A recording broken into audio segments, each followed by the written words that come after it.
presented by Magahiya Music. कितना बन के नहीं जाते दिलवा तोड़े दिल कितना बन के नहीं जाते दिलवा तोड़े दिल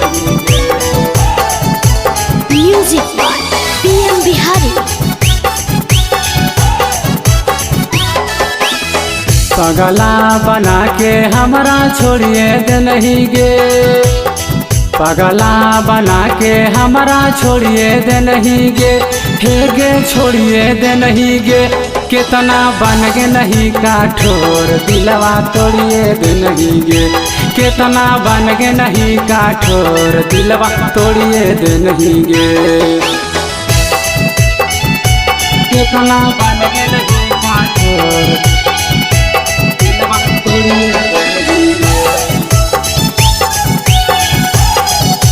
कितना बन गया छोड़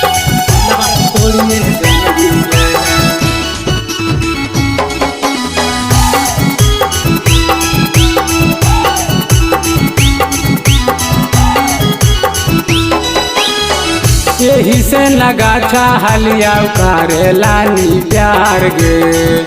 तोरे चक्कर में डूबल सारा साना सार गे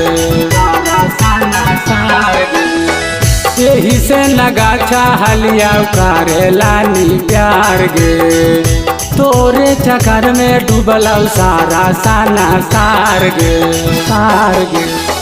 अखिया लड़ा के मुहवा मोड़िए ले नहीं गे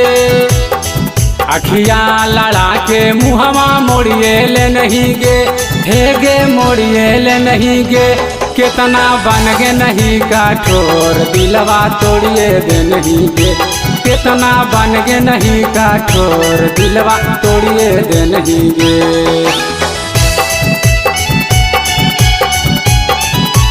कितना बन गे नहीं काठोर दिलवा तोड़िए दे नहीं गे कितना बन गे नहीं काठोर दिलवा तोड़िए दे नहीं गे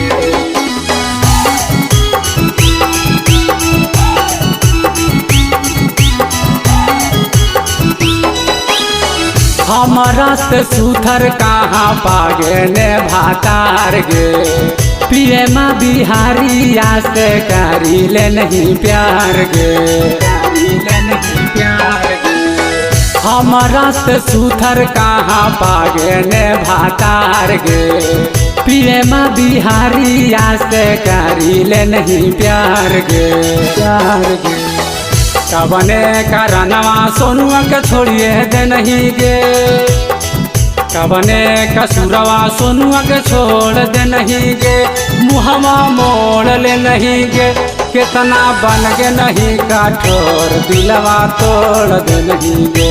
कितना बन गे नहीं काठोर दिलवा तोड़िए दे नहीं गे।